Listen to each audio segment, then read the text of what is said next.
So let me ask you a question. When was the last time you actually enjoyed an MCU film? Was it Ant-Man 3? Was it Quantum Mania? Maybe you liked Guardians of the Galaxy 3. I liked it because I enjoyed the first two movies. I wasn't even going to see this movie until word of mouth came out and said, hey, it's actually pretty good. You know, many may say Spider-Man No Way Home was good. I don't know. I never seen it because, like the majority of people, my love affair with the MCU ended with Endgame. And did Endgame have some problems? Absolutely. And it had a lot of plot holes, but I was still satisfied with the ending of it. And I think that was the time that Disney should have vaulted this for a little while and gave it a little bit of a rest. But they didn't because they figured they were just going to keep going with it. And let's be honest, I mean, Endgame was over 5 years ago now when you think about it. And like I said, it marked the culmination of a decade-long love affair with the MCU. And over the past half decade, I should say, we've seen a noticeable shift with the MCU. And let's look at some of the things that's come out since Endgame ended. I mean, Quantumania, that faced a lukewarm reception. Did it make a little bit of money? Yes, but it damaged the brand so bad. I'm not even going to talk about Black Widow because that was just a disaster all in and of itself. Guardians of the Galaxy 3, like I said, I enjoyed it. It was a good movie and it did hint a brighter future for the MCU, but it did leave some people disappointed. And let's talk about the Marvels for a minute. I mean, really, that movie had disaster written all over it. It was dead on arrival because it basically tried to attract a new demographic, and it was mainly teenage girls, or what they call the modern audience, which doesn't really exist. So that brings me to Captain America 4. I mean, I'm sorry, but I saw the trailers on that, and it just didn't look like it was going to be a really good movie. And from what I've heard from a lot of different channels that covered that, I'm glad I didn't waste my time to see it. And I'm just going to be honest with you, and I know it's going to make a lot of people angry, but Steve Rogers is Captain America, point blank, end of story. So what really killed the MCU? I mean, a lot of folks will say feminism killed it, going woke killed it, misogyny killed it. I think it's all of the above, and I think it falls under the same umbrella of being woke.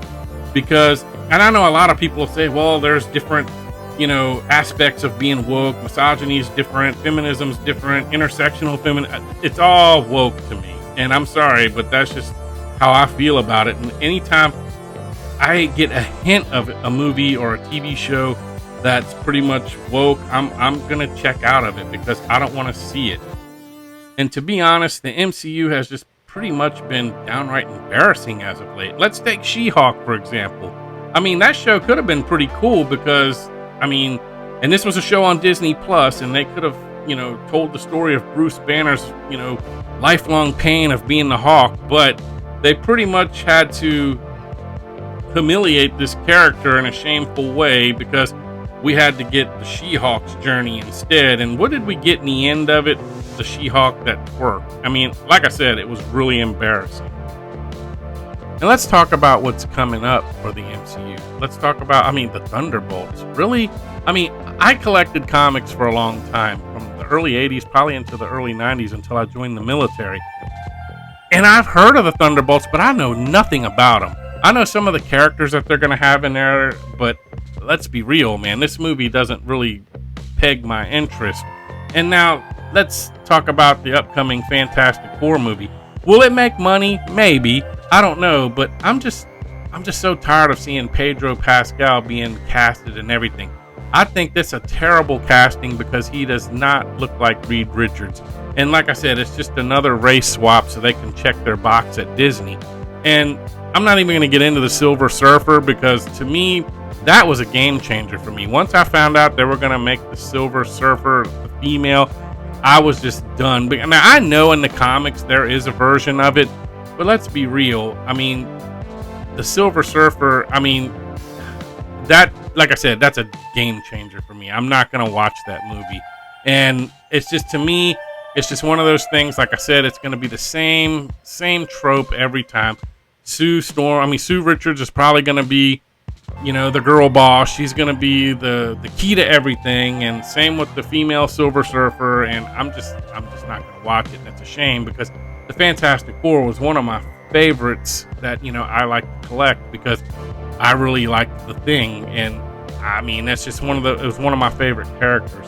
But I digress. As far as that movie goes, with the gender and race swaps that they've been doing through all these movies now, I'm just over it. And I'm going to have a video on that coming out soon.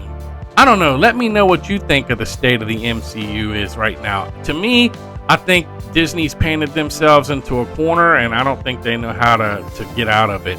And you know what? They get what they deserve on this one. Like I said, I don't know. Let me know what you think about it. Like, share, and subscribe to this channel if you like this kind of content.